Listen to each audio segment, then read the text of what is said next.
Olá, a paz do Senhor. Este é o programa Recapitulando.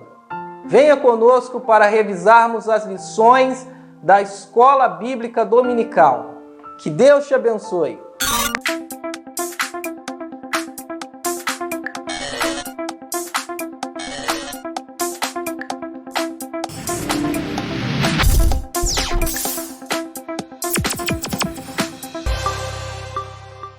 De volta com vocês com o programa Recapitulando. Este é um programa da Igreja Evangélica Assembleia de Deus Ministério de Madureira, em Barra Mansa. Esta igreja está sob a direção do pastor Rildo Ferreira de Moraes. Querido ouvinte, querido internauta, vocês que nos acompanham nas nossas mídias, nos nossos canais, que Deus possa te abençoar imensamente. Estamos aqui para recapitular a lição de número 13, estudada ontem, no domingo, dia 27 de setembro de 2020. A última lição do trimestre que foi comentada pelo bispo Abner Ferreira e tem por título Perseguido, mas não derrotado. É uma lição que enfoca a trajetória de vida e ministério do apóstolo Paulo, cujo texto áureo é: em Deus louvarei a sua palavra, em Deus pus a minha confiança e não temerei, que me pode fazer a carne? Salmo de número 56, verso 4. A verdade aplicada é que uma firme confiança no Senhor e um viver convicto na verdade do Evangelho são fundamentos para não sucumbirmos diante das crises.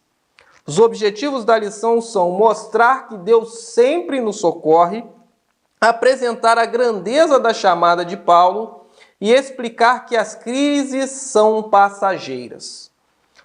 Os textos de referência estão na segunda epístola de Paulo aos Coríntios, no capítulo 11, dos versículos 24 ao 27 e ainda ao 30, que assim dispõe: recebi dos judeus 5 quarentenas de açoites menos 1.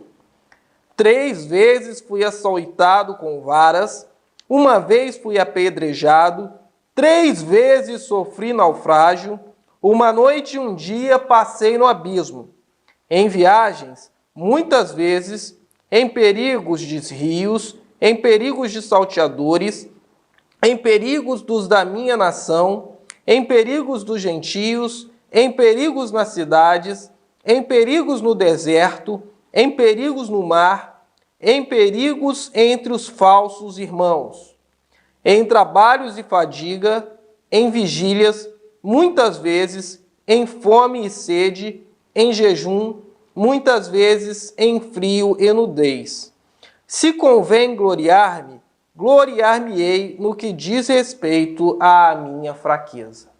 Qualquer um que olhasse para o jovem Saulo de Tarso veria um jovem disposto a acabar com o cristianismo. Contudo, Deus viu nele um vaso proveitoso para o seu reino. Nesta lição, veremos como Paulo foi um pregador do Evangelho e como Cristo lhe deu forças para enfrentar as prisões, açoites e perseguições. Apesar de tanto sofrimento, Paulo não abriu mão de sua caminhada cristã. Irmãos, não devemos desistir da nossa missão. Um chamado em meio a perseguições.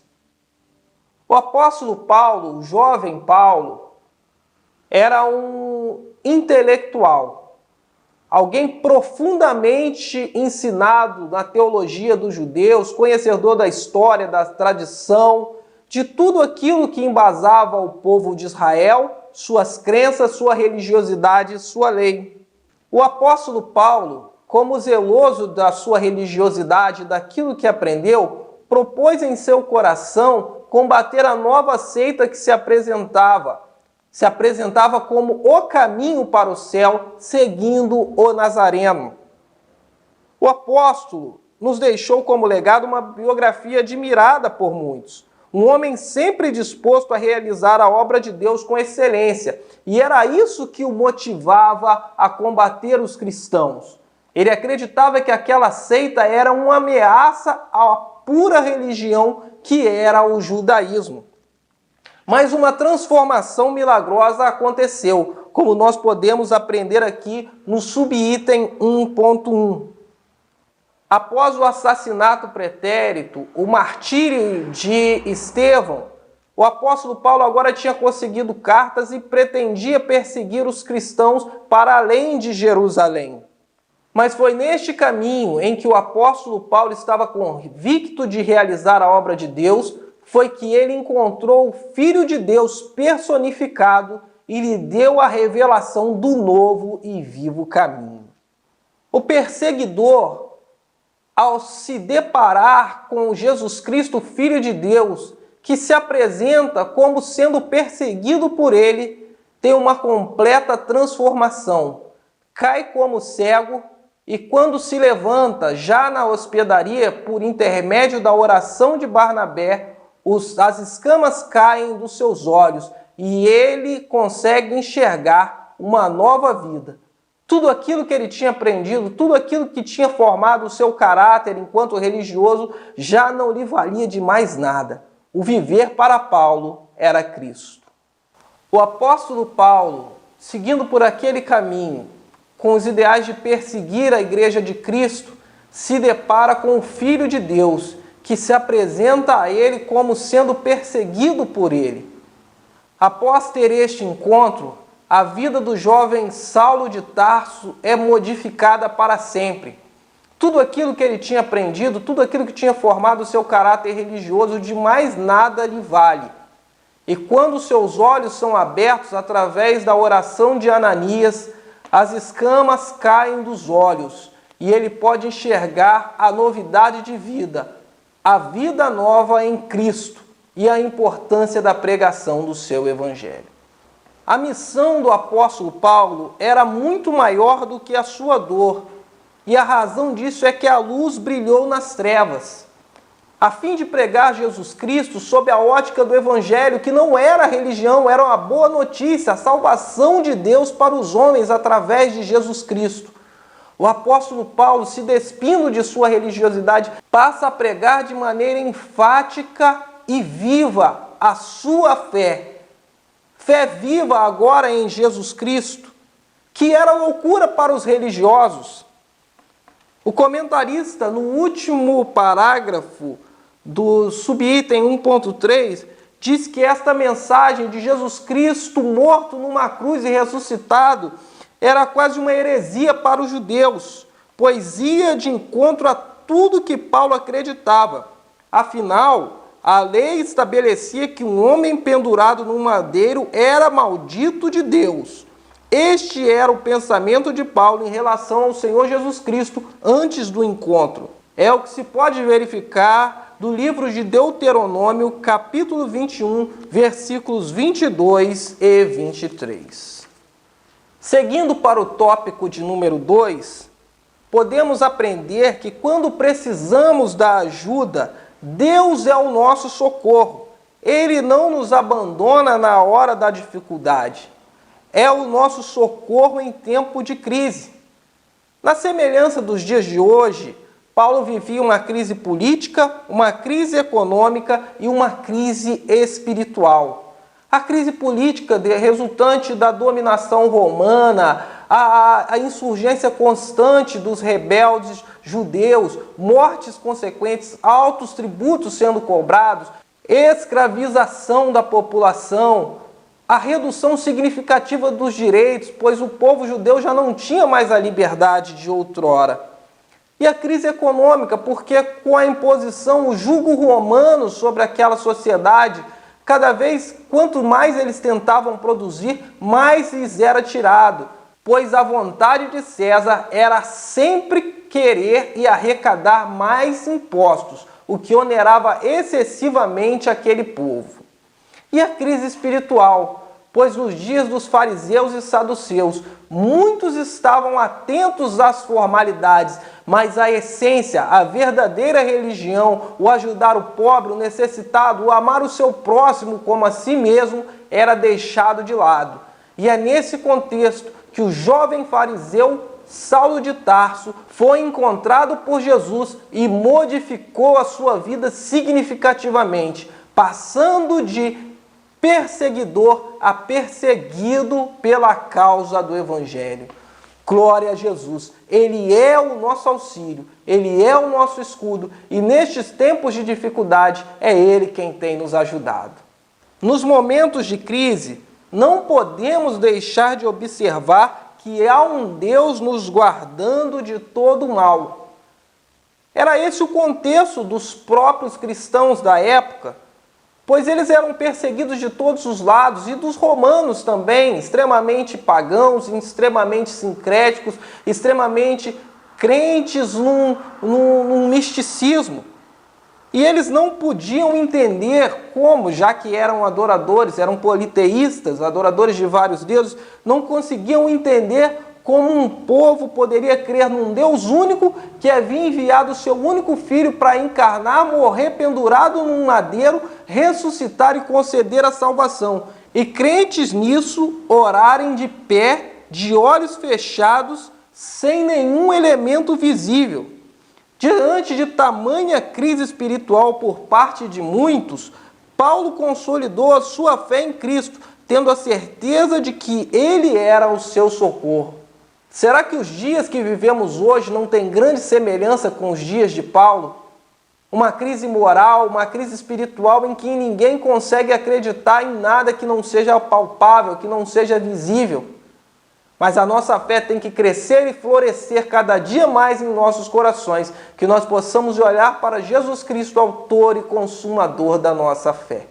O tópico de número 3 diz sobre a provisão de Deus em tempos difíceis. O bispo Abner Ferreira, comentarista dessa lição, logo no início do segundo subsídio dos professores, explica que Paulo caiu cego para esse mundo e para as suas tolas convicções. Todavia, a sua visão se abriu para ver o mundo sob uma nova perspectiva, sob o olhar de Deus, sob a perspectiva do Evangelho. Se louvarmos a Deus em meio às nossas crises, assim como fez Paulo, deixaremos de ser pessoas tristes e amarguradas, conforme podemos observar de Gálatas capítulo 2, versículo 20. O amor de Deus está sempre disponível e não há nada que possa nos afastar desse amor. Devemos confiar no Senhor, assim como o salmista escreveu no Salmo de número 37, verso 5, que devemos entregar a Deus o nosso caminho, confiar nele e crer que o mais ele fará. Assim o apóstolo Paulo fez. Ao ter uma vida modificada, se dirigir para Jerusalém, buscar o alento entre os cristãos que ali estavam e receber, de certa forma, o desprezo daquela comunidade. Pois aos olhos humanos seria muito difícil aceitar um antigo perseguidor. Muitos dos irmãos que estavam ali na igreja de Jerusalém tinham tido seus parentes, seus amigos, seus compatriotas que se converteram à causa de Jesus Cristo, mortos por ordem direta de Paulo ou por seus amigos que ali perseguiam também a doutrina de Jesus Cristo. Mas o apóstolo Paulo não deixou se abater por esta dificuldade. Convicto da sua chamada, como nós podemos ver no subitem 3.2, o apóstolo Paulo seguiu para a pregação para os gentios, em que pôde exclamar que nada pode nos separar do amor de Cristo. A vida do apóstolo Paulo nos faz ver seu sofrimento constante por onde passava. Prisões, espancamentos, apedrejamentos, naufrágio, emboscadas, roubos, insônia, fome, perseguição, solidão, doença, desidratação, dentre outros males.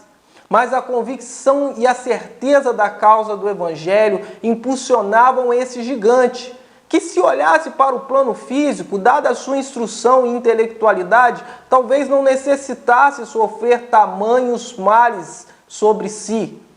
Mas a certeza de um ganho maior, a certeza de estar trabalhando por uma causa nobre, o impulsionava cada vez mais, e esse apóstolo, esse vanguardista, foi responsável pela criação de diversas igrejas e é o responsável pela propagação do evangelho no Ocidente, como nós o conhecemos aqui.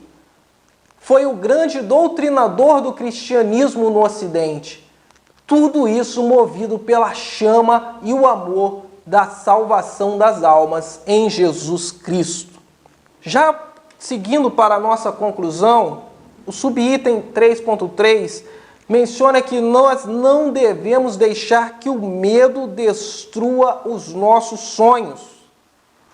O medo é uma expressão emocional própria do ser humano, é até protetivo.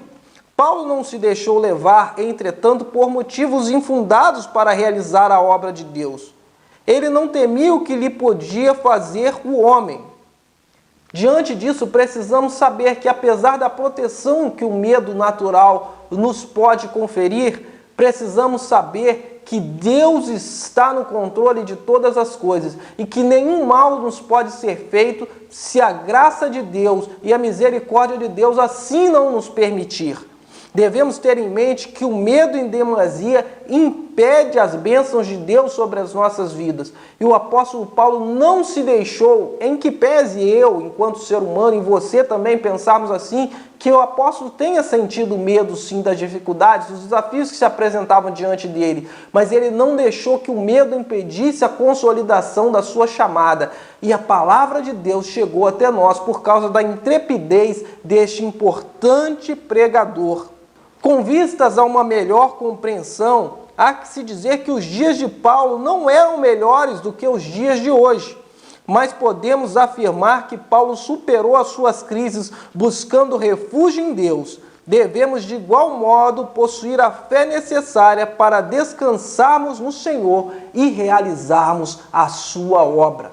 Que nós possamos nos espelhar neste grande e convicto guerreiro, neste combatente da obra de Deus, e possamos prosseguir a cada dia mais levando a palavra de Deus, se necessário usando palavras, outras vezes entregando um folheto, outras vezes pregando com o nosso modo de vida, mas que a graça de Deus seja sobre as nossas vidas, que nós possamos pregar sempre a palavra de Deus, a tempo e fora de tempo. Que Deus te abençoe imensamente. Agradeço em nome da coordenação deste departamento, em nome do pastor da igreja, a sua presença, a sua fidelidade ao longo de mais esse trimestre que terminamos hoje. Que Deus possa abençoar a sua vida. Permitindo Deus, estaremos aqui na próxima semana já comentando a lição do próximo trimestre, do novo trimestre, uma nova lição. Que Deus abençoe a sua casa, a sua vida, a sua família. Continue conosco, deixe o seu like, o seu retorno, a sua contribuição, pois ela é muito importante para nós. Que Deus te abençoe e te ilumine. A paz do Senhor.